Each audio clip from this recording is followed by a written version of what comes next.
जय श्री राम भक्तों, सावधान हो जाइए क्योंकि साल 2026 की सबसे खौफनाक और रहस्यमयी रात आने वाली है। क्या आप जानते हैं कि चैत्र अमावस्या को आखिर भूतरी अमावस्या क्यों कहा जाता है? क्यों इस एक रात में पितरों के साथ साथ कुछ ऐसी शक्तियां भी जाग जाती है जो आपके हंसते खेलते घर को संकट में डाल सकती है? आज का ये वीडियो आपके और आपके परिवार की सुरक्षा के लिए बहुत महत्वपूर्ण है। नमस्कार मेरे प्यारे सनातनी भाई बहनों, आज के इस विशेष अंक में हम इसी रहस्य से पर्दा उठाएंगे। हम जानेंगे कि इस बार अमावस्या 2 दिन क्यों पड़ रही है, व्रत कब रखना सबसे श्रेष्ठ होगा और पितृ पूजा का वह कौन सा गुप्त मुहूर्त है जो आपके 7 पीढ़ियों के पूर्वजों को तृप्त कर सकता है। अगर आप भी अपने घर को नकारात्मक ऊर्जा से बचाकर पितरों का आशीर्वाद पाना चाहते हैं तो इस वीडियो को बिना स्किप किए अंत तक देखिएगा और धर्म की रक्षा के लिए चैनल को सब्सक्राइब जरूर कीजिएगा। भूतड़ी अमावस्या का रहस्य। सबसे पहले जानते हैं इसके नाम के पीछे की असल सच्चाई। चैत्र अमावस्या को भूतड़ी अमावस्या इसलिए कहते हैं क्योंकि ज्योतिष और धार्मिक ग्रंथों के अनुसार इस रात ब्रह्मांड में सूक्ष्म और अदृश्य शक्तियों का प्रभाव चरम पर होता है। माना जाता है कि इस दिन यमलोक से पितरों के द्वार खुलते हैं और पूर्वज अपने वंशजों से मिलने धरती पर आते हैं। लेकिन पितरों के साथ साथ कुछ अतृप्त आत्माएं जैसे भूत, प्रेत, डाकिनी और शाकिनी भी सक्रिय हो जाती है। इसी कारण इसे भूतों वाली अमावस्या कहा जाता है। हालांकि डराने के बजाय इस दिन का मुख्य उद्देश्य पितरों को तर्पण देकर उन्हें मोक्ष दिलाना और अपनी कुल की बाधाओं को शांत करना होता है। स्नान और दान का महत्व शास्त्रों में बताया गया है कि अमावस्या के दिन सुबह के स्नान का फल अश्वमेध यज्ञ के समान होता है। इस दिन सूर्योदय से पहले उठकर पानी में काले तिल और थोड़ा गंगा जल मिलाकर स्नान करना अत्यंत शुभ है। तर्पण के समय अपने पितरों का ध्यान करते हुए उन्हें जल, कुश और काले तिल अर्पित करें। मान्यता है कि यदि आप इस दिन श्रद्धा से तर्पण करते हैं तो आपके पितर 100 वर्षों तक तृप्त रहते हैं और उनके आशीर्वाद से आपके घर में संतान सुख और धन धान्य की कभी कमी नहीं होती।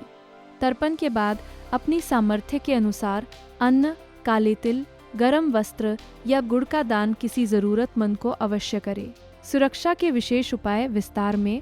भूतरी अमावस्या पर नकारात्मक शक्तियों से बचने के लिए कुछ विशेष सावधानियां बरतनी चाहिए। इस पावन दिन पर हनुमान चालीसा का 3 बार पाठ करें या महामृत्युंजय मंत्र का जाप करें। हनुमान जी की पूजा इस दिन कवच की तरह काम करती है। अपने घर की शुद्धि के लिए एक विशेष उपाय करें। पीतल के पात्र में कपूर जलाएं, उसमें 2 साबुत लौंग का जोड़ा डालें और थोड़ा गुग्गल छिड़कें। इसका धुआं घर के हर कोने में, विशेषकर अंधेरे वाले स्थानों पर जरूर घुमाएं। याद रखें, इस दिन भूलकर भी काले वस्त्र ना पहने, नाखून या बाल ना काटें और पूरी तरह सात्विक आचरण रखें।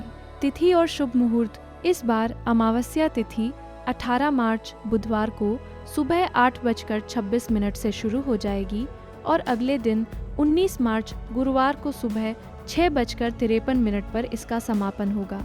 चूँकि अमावस्या की पूजा और पितरों का श्राद्ध दोपहर के समय किया जाता है और बुधवार को पूरा दिन अमावस्या तिथि विद्यमान रहेगी, इसलिए व्रत रखना और पितृ पूजन करना 18 मार्च बुधवार को ही शास्त्र सम्मत और श्रेष्ठ रहेगा। पितरों की पूजा के लिए सबसे सटीक मुहूर्त बुधवार सुबह 11:20 से दोपहर 1:30 तक रहेगा। इस समय में किया गया दान सीधे पितरों तक पहुंचता है। स्नान और अन्य योग। वहीं जो श्रद्धालु पवित्र नदियों जैसे गंगा या यमुना में स्नान करना चाहते हैं वे 19 मार्च गुरुवार को सुबह 6:53 से पहले डुबकी लगा सकते हैं। इस दिन ब्रह्म मुहूर्त सुबह 4:58 से शुरू हो जाएगा। गुरुवार की सुबह अमावस्या समाप्त होने से पहले स्नान करने का अपना एक अलग आध्यात्मिक महत्व है। महिलाओं के लिए विशेष जानकारी और नियम। अक्सर हमारे पास महिलाओं के प्रश्न आते हैं कि क्या अमावस्या पर बाल धोए जा सकते हैं? सनातन परंपरा के अनुसार व्रत रखने वाली महिलाओं को अमावस्या के दिन सिर से स्नान नहीं करना चाहिए। हालांकि यदि आप गंगा जी या किसी पवित्र सरोवर में स्नान कर रही है तो आप सिर से डुबकी लगा सकती है।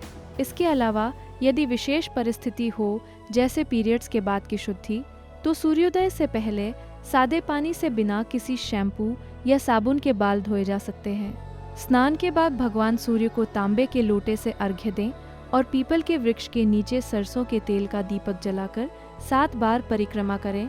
अमावस्या के अगले दिन से ही चैत्र नवरात्रि का पावन पर्व शुरू हो जाएगा। आप स्नान के बाद नवरात्रि व्रत का संकल्प ले सकते हैं, जिसकी विस्तृत वीडियो हमारे चैनल पर पहले से मौजूद है। हमें उम्मीद है कि यह जानकारी आपके जीवन में सुख और शांति लाएगी। अगर आपका कोई सवाल हो तो कमेंट बॉक्स में ज़रूर पूछें। भगवान हनुमान और आपके पितर आप पर अपनी कृपा बनाए रखें। कमेंट्स में जय श्री राम और अपने पितरों का नाम ज़रूर लिखें।